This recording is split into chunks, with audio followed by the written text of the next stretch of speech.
Hello everybody and welcome back. Good to talk to all of you again today. And on episode 9 of How to Get Good at World of Warships, we're going to cover captain skills and builds and things like that. Now do keep in mind that there is going to be a change to IFHE coming soon, TM. And currently, that's not fully finalized, but we'll see if that is how it ends up making it to the live service. But anyways, when that does happen, I'll make an episode sort of like 9.5 where I'll update on that particular skill and whether or not it impacts certain builds or not.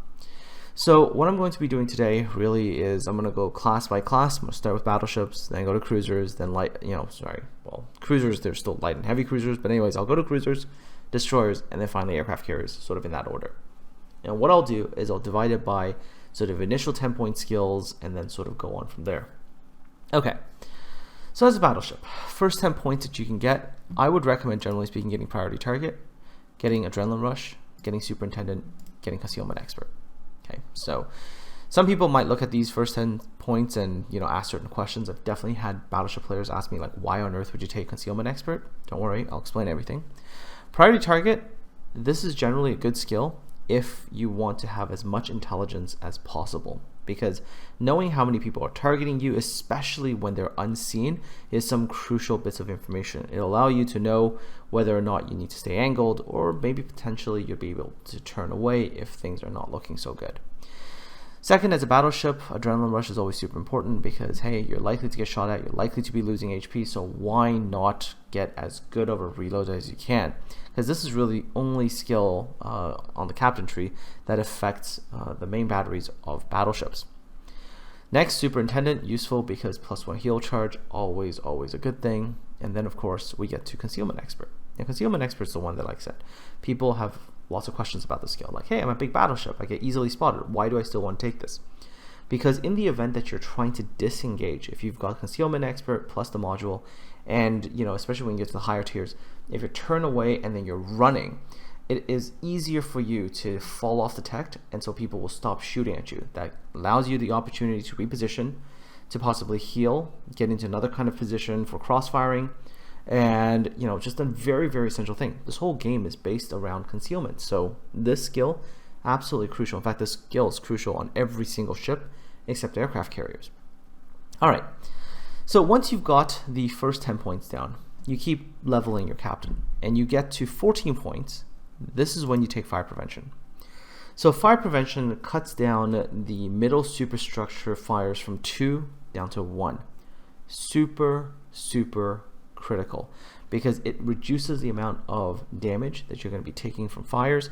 It decreases the chance of an opponent setting 2 fires in your center superstructure in 1 salvo. Just a very useful skill to have to increase the survivability of your battleship. Once you get past that, the final 5 points, there is some variability here to what you can build for.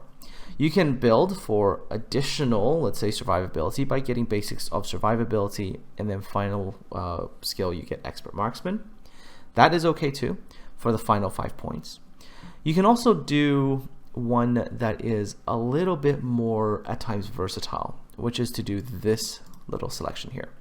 So you get jack of all trades, expert marksman, and expert loader. Ideally, though, you want a legendary captain with the nicer expert loader skill, the 75% reduction, but the standard one works as well. Now, why this particular setup? Well, expert marksman allows your turrets to turn faster, which allows you that, when you're turning, to kind of keep your turrets on target, or make it easier to do so. Or if you've got really slow turrets, to make them not as slow. Jack of all trades is useful because it decreases the reload time of your consumables, so DCP and heal will come back a little bit faster, so that's useful. But the expert loader is really what makes this skill very good, because expert loader allows you to do, depending on the sort of situation that's going on, a quick switch from one ammo type to another. This allows you in certain situations where, let's say, you can tell that an enemy ship is going to be getting full broadside in front of you, but you've got the wrong ammo type loaded. Hey, now might be a good time to quickly switch over to armor piercing, or depending on if the enemy ship is now going to be moving away from, a broadside into an angled position, allowing you to quickly switch over to high explosive as well. So this is pretty much the standard battleship build.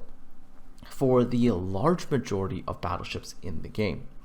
The one exception, however, is if you happen to be playing a secondary build battleship. Now, secondary build battleships, there are some changes, shall we say, and a lot of it happens on the 4-point tree.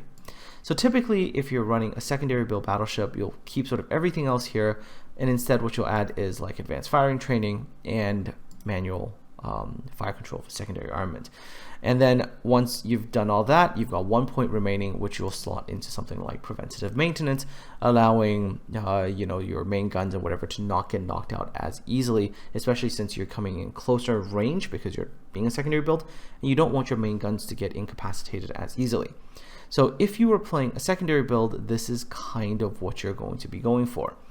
Alternatively, if you're playing, let's say, USN, secondary battleships where you've got really good accuracy already, you can ditch manual fire control for secondary armament and get fire prevention, again increasing that durability of your battleship when you're coming under sustained fire, especially because the USN secondary battleships like Massachusetts, like Georgia, like Ohio, they're not as durable, let's say.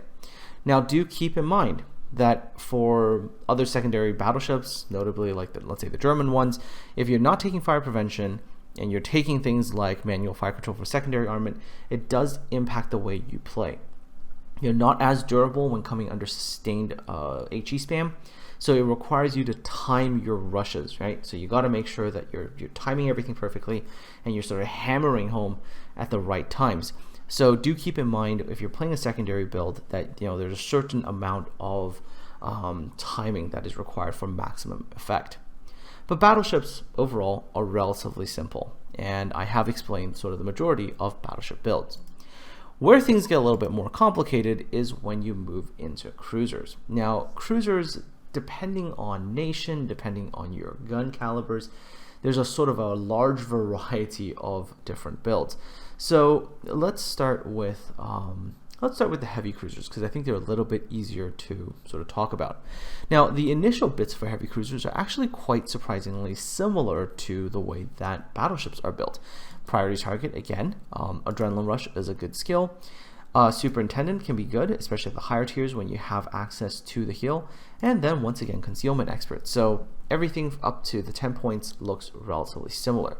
However, past this mark is where things start to get a little bit more complicated. And that's primarily because when you get past the initial 10 points, now you've got a situation where you really got to look at individual ships and their characteristics and their quirks. So for example, and this is why this part is going to be a little bit long, if you've got special HE characteristics, where you, let's say, have quarter penetration, and let's say you're running into a lot of Yamatos and Kremlins, and you really want to be able to penetrate them for damage, that's when you might want to consider something like IFHE. But generally speaking, and that of course only applies to like Hindenburg and Goliath, normally speaking, if you are playing something with like, let's say 203mm guns, or even 220mm guns on the Moskva, where you've only got the usual 1.6 pen, IFHE is not super useful. In that case, especially for something like Moskva, you might want to consider getting fire prevention, because she is battle cruiser Moskva, and this can be quite useful to her. You could also take something potentially like radio location finding. However, radio location finding requires some more player knowledge and skill in order to use correctly for maximum benefit. So think about these particular skills within context of your ship. Obviously, if you're playing something like, let's say, Venezia tier 10, you're definitely not taking IFHE, right? So therefore, you've got other alternative skills to take. Let's just say for now, I'm going to go with fire prevention, because it's the always on skill that's always useful. That's, regardless of your player's skill. So let's say I'm going to stake that for my 4-point skill. So I've got 5 points left. And the final 5 points, there's some interesting choices to be made here. So one of the things that possibly some people might want to take is survivability expert. Especially at the higher tiers, it might give you that extra little bit of HP to stay around that much longer. You could also possibly take demolition expert, because hey, additional fire chance is always good, so why the hell not, right? Let's just say for now, I'm going to assume that you're playing a ship that you typically will fire a lot of HE with, so take demolition expert. And final 2-point skills that you can take. So here's where you have some choices again, and it happens to be in this corner-ish of the skill tree. You can take Jack of all trades, especially if you have a bunch of, let's say, consumables. Jack of all trades makes a lot of sense. You could take expert marksman if your turrets, let's say, are the really slow kind on a cruiser. Okay, expert marksman will help out there. You could also take, let's say, 2 1-point skills. Preventive maintenance, maybe incoming fire alert, right? You could also take maybe expert loader. So there's, again, some choices to be made here. For example, preventive maintenance on certain super cruisers, for example, can be really useful because let's say you are a tankier type super cruiser and you're afraid that your turrets are going to get knocked out. Preventative maintenance will help you in that regard. So do consider for the heavy cruisers, what kinds of skills you want to take. Now, if the heavy cruisers were certain levels of complexity, light cruisers, well, they have their own issues as well. Again, it depends on what line you're playing. So let's assume for a second that you're starting out and you're going, let's say, the standard initial set of skills. Again, very, very, very similar to the heavy cruisers. Now, of course, superintendent might not be super useful at the lower tiers, so you could opt for something like demolition expert first and then take concealment expert.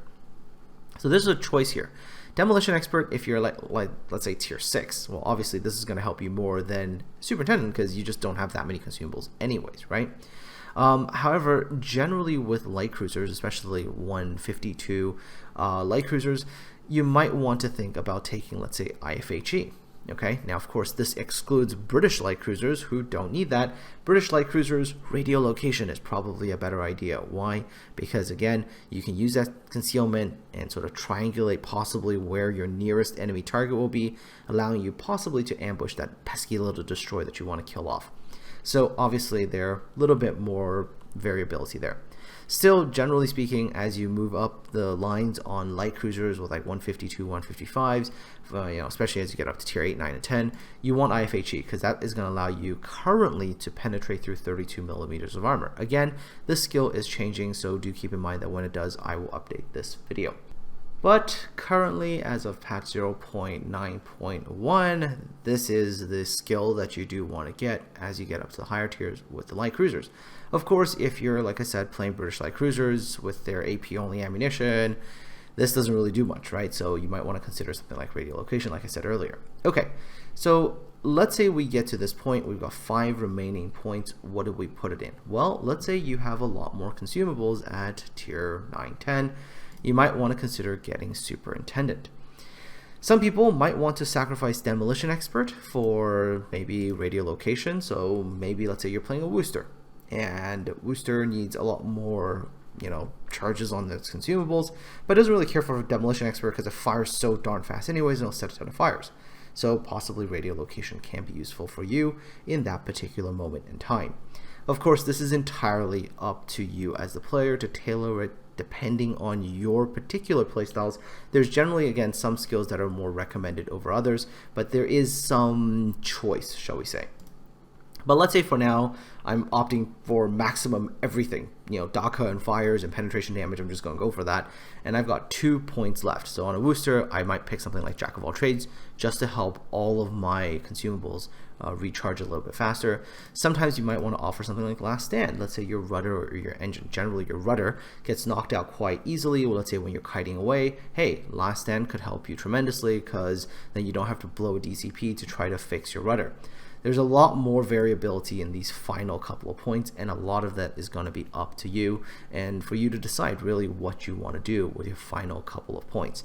But typically speaking, again, this would be a pretty okay sort of 14-pointer, although you can always just offer this as well for 14 points. Past that, rest of it is really up to you. Okay, so with cruisers done, let's talk about destroyers. And destroyers are where, again, you have some variability depending on whether or not you're playing a torpedo boat, whether you're playing a gunboat, sort of decisions to be made there. But typically, starting destroyer 10 points, priority target, or preventive maintenance, one or the other. Some people don't really find as much use out of priority target, and this applies to the battleships and the cruisers as well, mostly because some people just can't use this intelligence to help them. So hey, in that case, you just take preventive maintenance instead of priority target. Ugh, I can't English tonight. Okay, But anyhow, I personally prefer priority target because more information, the better, helps me fight the fights a little bit more effectively. Then last stand, because hey, engine rudder knockout on destroyers like all the time, go for that. Then survivability expert for more HP. Destroyer just needs as much survivability as it can possibly get throughout all the tiers, but ideally at the high tiers, just because if you have more HP, it's going to allow you to possibly win those engagements. And concealment is life, so get concealment expert on your destroyers. It is useful in all scenarios. All right, and that's the first opening, let's say 10 points. Now let's talk about what do you do with the remaining 9, because this is where things get kind of interesting. Let's assume you're playing pure gunboat. If you're just going pure gunboat, you might want to get adrenaline rush. You might want to get something like basic firing training. And with the final 4 points, depending on if your ballistics on your guns are good enough, so I'm thinking like something like Grozavoy, you might want to get something like advanced firing training just so you can stand off a little bit more and dock a little bit better. Also useful in something like Khabarovsk. Maybe you're playing in certain conditions. Let's say maybe you're playing Clan Wars. Well, in that kind of situation, maybe IFHE can be useful if it allows you to penetrate through certain thresholds. Also, if you just happen to be currently playing a daring, for example, IFHE is going to be kind of useful there for you as well. Okay, but anyways, assuming that you don't get IFHE and or advanced firing training, your final 4 points are sort of again a whole bunch of choices here. You maybe could be using RPF just to help you again to find where your closest target is, also to sort of prevent people from ambushing you. Maybe you want to take Superintendent instead, just because let's say on a Grozavoy you have a whole bunch of consumable charges. Hey, maybe this is going to help you more, so you take Superintendent. Maybe you take Preventive Maintenance just to prevent your guns from getting knocked down and your torpedo tubes from getting knocked out. So as a gunboat, you can see final couple of points, there is some play here as well. Okay, let's say you're not playing gunboat. Let's say, for example, you're playing a torpedo boat. Well, okay, so you don't take basic firing training. You maybe take adrenaline rush. You take torpedo armament expertise. Maybe that's your shtick, right? You go there, and with the final 4 points, you stick it into RPF just to give yourself as much intelligence about possible enemy closest target that might ambush you. So that could be a build as well. You could also, again, give up RPF. Maybe you're not a fan of that skill and you've got 4 additional points to play with. Okay, so you might want to opt for potentially other things. Maybe Superintendent just for some additional charges. In some cases, depending on the ship, let's say hypothetically a gearing, you might be using torpedo acceleration as well because you want your torpedoes to be slightly shorter range but faster. And with 2 final points, maybe you offer like Jack of all trades. Alternatively, do keep in mind that there are some destroyers that are sort of like hybrid destroyers. They're sort of like in between gunboats and torpedo boats. In that particular case, again, depending on the range of the torpedoes, maybe you don't take torp acceleration. Maybe you want to sort of mix it up, get some gun skills as well. So basic firing training could be helpful as well there. And of course, preventive maintenance is useful as a destroyer because it prevents your torpedo tubes and stuff like that from getting knocked out. So always a useful skill on destroyers. But as you can see with DDs, depending on the type of destroyer you're playing, depending on what the sort of the specialty of that destroyer is, there's quite a large of variability to your builds. And then finally, let's move on to aircraft carriers. And aircraft carriers, realistically speaking, are relatively simple to build because most of them have all 3 plane types, so they would follow the same initial 13 points, which is all of these skills plus survivability expert here. So you just go down the entire attack tree and survivability expert. If you're playing an Indomitable, which doesn't have torpedo acceleration, then obviously improved aircraft engines would be useful. But let's assume that we're talking about the standard tech tree line ships. So again, if you're playing, let's say, British and American carriers, again, torpedo acceleration, that would be part of your starting 13 points. And then if you're playing UK and American, you'd probably go for Demo Expert, so that increases your fire chance with your bombs and your rockets, so very good for those 2 lines. And then your final 3 points, you get something like Improved Engines and Last Gasp. So those would be kind of useful as the final 3 points. If you're playing, let's say, a Japanese carrier which doesn't have HE bombs, so Demo Expert kind of loses its purpose a little bit, then you might want to offer something like Improved Engine Boost plus Last Gasp plus Concealment Expert. Again, Last Gasp being kind of useful because currently slingshots exist and this skill is useful for slingshotting. If and when slingshotting is removed, then we might want to reconsider and get improved aircraft engines instead. And that's pretty much how I would do the final 6 points, but the main focus of carriers is this initial 13 points and where you're going to put those. Anyhow, and that pretty much wraps it up for the Captain Skill build videos. I'm sure I've missed some ship somewhere that has a slightly different build because there's so many ships in the game now, and there's no sort of universal guide. Most of it is going to require you to put some real thought into the strengths and weaknesses of your ships and whether or not you want to emphasize their strengths more or try to cover up some of their weaknesses. So, do kind of put some thought into it. If you've got any questions about specific ships, make sure to ask those in the comment section below, and I will try my best, along with other viewers who can, talk about captain builds. We'll try our best to answer your questions in the comment section below. Aside from all that, folks, take care, have yourselves a really good one, and I'll talk to all of you again soon.